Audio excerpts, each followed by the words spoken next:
All right. Good evening, everyone. Welcome to Bedtime Stories with Dr. Moss. I'm so very excited to have you all join us. It is the last Tuesday that we will be having bedtime stories before we go out on Christmas break. And so I'm so excited. What better way to end our bedtime story series than one of our very own Shelby County Schools principal and my dear friend, Principal Letitia Brown, who is an author. I'm so very excited. And so I want to just introduce my dear friend, Principal Letitia Brown. Tell us a little bit about yourself and what we're going to be reading tonight. Yes, good evening, Dr. Moss. Thank you so much for having me. I am just over the moon about being able to be here with the Bruce Bulldogs this evening. Thank you so much. My name is Letitia Brown, and I'm the principal at Riverwood Elementary School. So the Eagles are proud to be spending their evening with the Bulldogs. And let me also add in Bulldogs. You might remember Principal Brown because we had an awesome welcome back video. And I think everyone did an awesome job, but I have to give my hat off to Principal Brown because she came with the bars and she was ready to deliver on our song. So huge shout out to Principal Brown as well for that as well. Okay, I'm Oh, Dr. Moss, no, hats off to you because you are the creator and you have the brilliant ideas. And we just thank you for allowing us to just be a part of it. It was so much fun, wasn't it fun? Yes, it was so much fun. Yes, it was. So, boys and girls, as we get ready to close out this semester, we wanted to come to you this evening with a very, very special part of me, a book that I wrote called Nelson Not and the Great Escape, right? So, how many of you have ever really, really, really wanted to be awesome writers, right? Yes. Well, what kinds of things do you write about? Did you know that your imagination in your writing can take you anywhere? That anything you think about that you can imagine, when you put it on paper, anything can happen. So that's exactly what we're going to read about in Nelson Knott. We're going to see what is the Great Escape all about. And if you see here on the cover, you can tell in his face, he looks surprised, right? So when he's looking inside of his journal, there's something magical that's happening in the pages of his journal writing. I wonder what it is. And I'm excited to share it with you. So thank you so much, Dr. Moss, for giving me the opportunity to share Nelson Knott and the Great Escape. All right, scholars. I hope you are ready to hear about Nelson Knott and the Great Escape. And as we go over every week when we do bedtime stories, the author. How many times do you all get to hear from the author themselves? And so the author, we know that the author is the awesome person that wrote all of those awesome words that we're going to read and that you're going to hear and listen to in a few moments. And then we have an illustrator who's Demetrius Scott. And we know that the illustrator is who? I'm not going to say it yet because I know you all are thinking. I know you already know it because you all have been learning about the illustrator and the author since you were in pre-K. Yes. So yes, the illustrator is the person who drew all these awesome pictures and images that you all are going to see throughout the story. So let's get ready to follow Nelson on his great escape. You ready, Principal Brown? I am so excited. Bulldogs, are you ready? Here we go. Let's dive in. All right. Today was not a typical day for Nelson Knott. Things like this did not happen a lot. Nelson loved writing about many things that he knew, but this day his writing turned into an adventure too. Oh, Principal Moss, I wonder what the adventure is. I don't know, but I know we're going to find out, but we have to keep reading. Yes.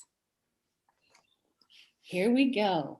It all began with once upon a time. Nelson began writing on each journal line. Mhm. Boys and girls, what do you notice is happening in this picture? What do you see is happening? Oh, I noticed something happening with the letters and the words on the page. Hmm.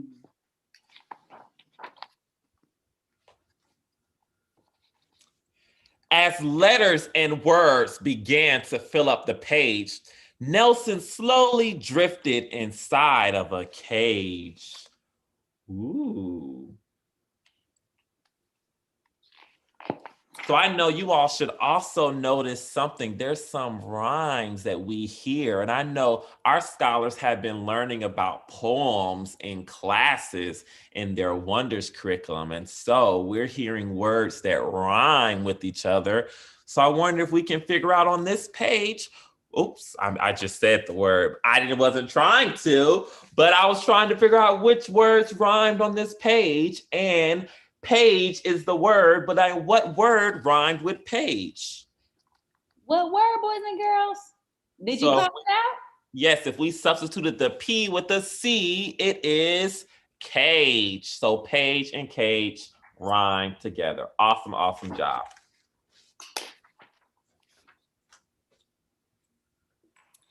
To his surprise, he was inside of the story you see about an alligator escaping the zoo to be free. My name is Little, and I need your help as fast as you can. Was it a dream or real life? Nelson's adventure began. I hear some more rhyming words, Dr. Mo. I love it. I love it. I love it. Wow. Little the alligator was very afraid. He needed Nelson not to make sure he was saved. Purses and handbags he'd soon be turned to unless Nelson helped him escape from the zoo. We have to save Little the alligator. Oh my goodness. He was so afraid, boys and girls. Oh, there's only one way to save him. What way? Let's see.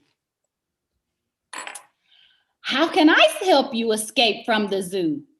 He needed a plan to help Little get through. Watch for the zookeeper as he moves about. We must escape quickly before he makes a big shout. Oh, there they are, trying to escape. Uh-oh. There's the zookeeper. They have to do it in a big rush before he sees. Yes, but I think they can do it. I bet they can. I bet they can outsmart him. You think so? Yes, I think they can. Nelson and Little started down the zoo road to make their escape before Little was sold. Starting their journey to pass through the park, a giraffe saw them running as fast as a dart. Ooh, you know what I just noticed, Principal Brown? I noticed some figurative language. And Whoa. I know that my awesome, awesome scholars have been working really hard in their ELA classes talking about similes and metaphors. And I think I just saw a simile. And I saw that simile when they said that they saw a giraffe that was running, though the giraffe saw them running as fast as a dart. Is it really a dart, Principal Moss? I know. So that's where they're comparing how fast they're running to a dart being thrown. So, you know, when you play darts, you throw it really fast to hit the target. And so that's how fast the giraffe saw them running. I love it. I love it, scholars. Look at all of that stuff that we're learning in school every day showing up in what we read. That is awesome. Wow. They must wanted to run really fast so they didn't get caught. Yes. Where are you going in such a big rush? Can you help my poor baby who hasn't eaten that much? So looks like the giraffe needed some help here. He looks sad. He does look sad.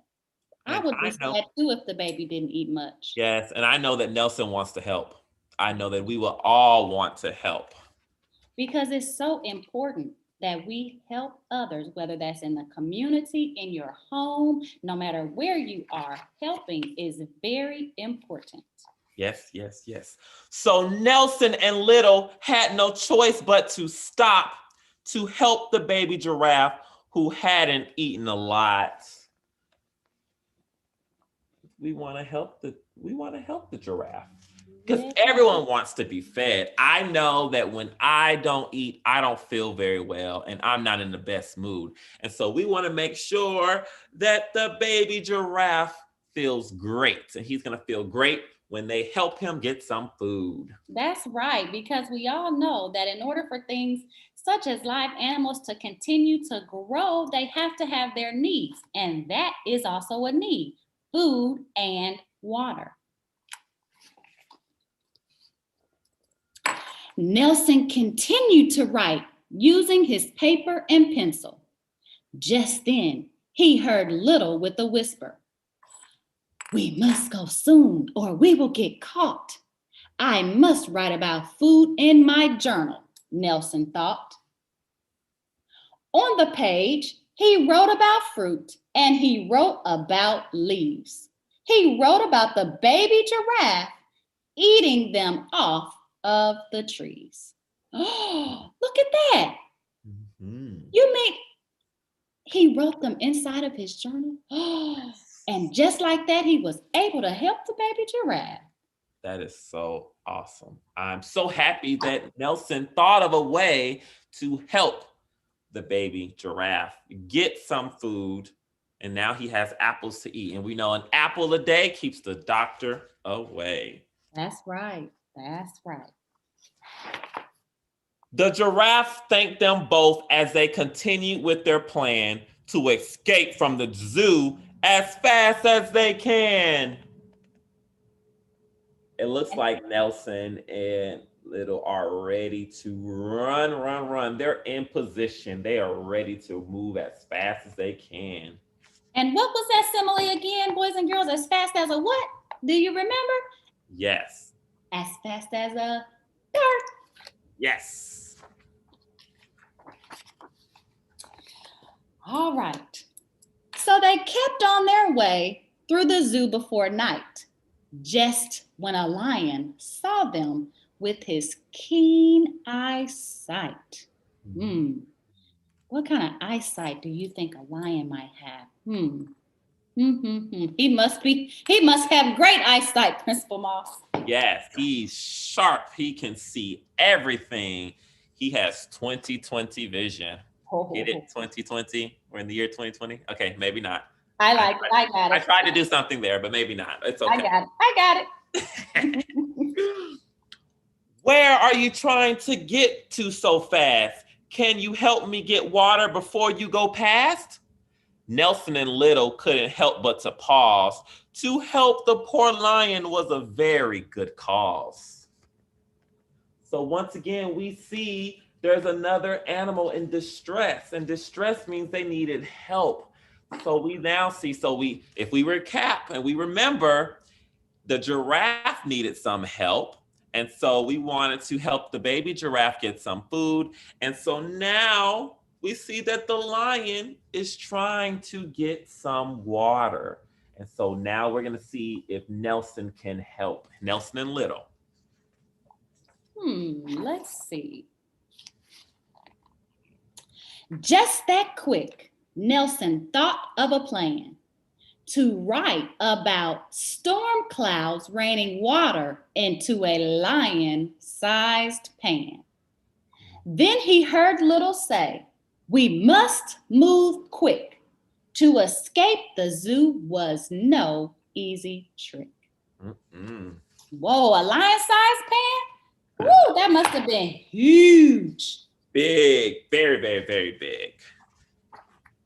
Wow. And one thing I noticed, Principal Moss, is they're still trying to escape, but all along the way, they still find it in their hearts to help those animals that are in need. Even though their goal was to be able to get out of the park, they're still helping all along the way. So how important it is to help no matter what. Always, always help. And I think that goes right with our core value scholars of community. We always have to look out for one another. Although we might be trying to achieve our own goal, we can help others along the way. And I love it. On out the park, they continued to escape. Today's adventure for Nelson and Little was no mistake. Nelson appeared inside of his own story, you see, to help Little the alligator escape and be free. Whoa. You mean he was inside of his own story the whole time? I know. How crazy is that? Oh my goodness. Wow.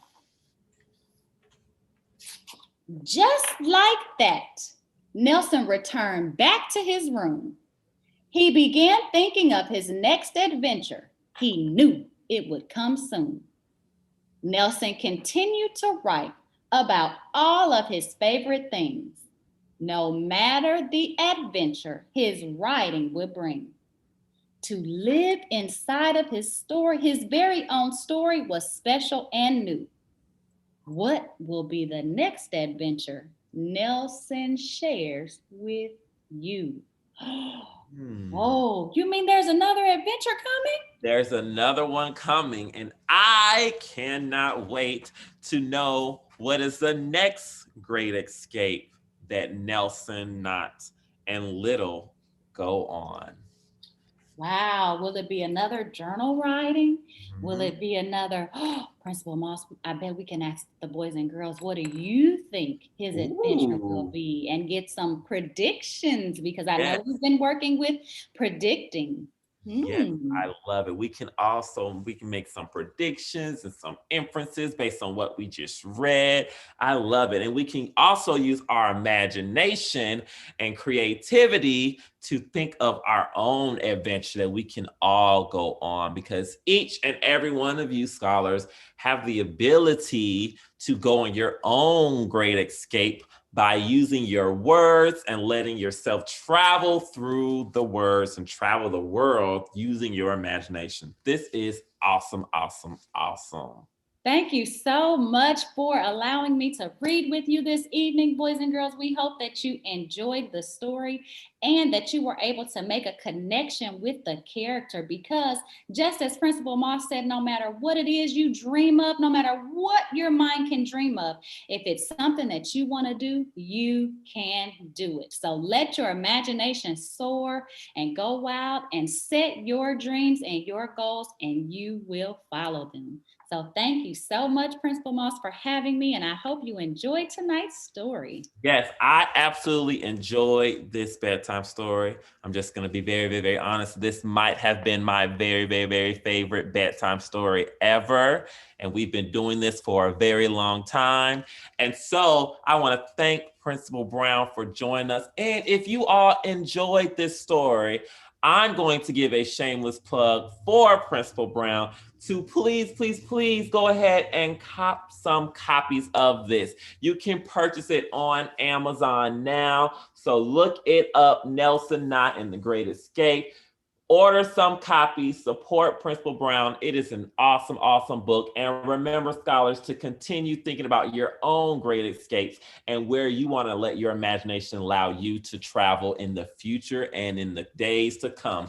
So I'm so very appreciative for Principal Brown joining us this evening. I really, really, really hope you all enjoyed the story as much as I did. And I hope you all have a great, great, great evening. Now it is time for you all to get ready to go to bed so that we can both see all of our scholars, all the Riverwood Eagles, all the Bruce Bulldogs back at school on time on Microsoft Teams tomorrow at 8 a.m. So everyone have a great, great, great evening. Thank you all so much for joining us. And go Bulldogs. Bye, Have everyone. a great night. Thank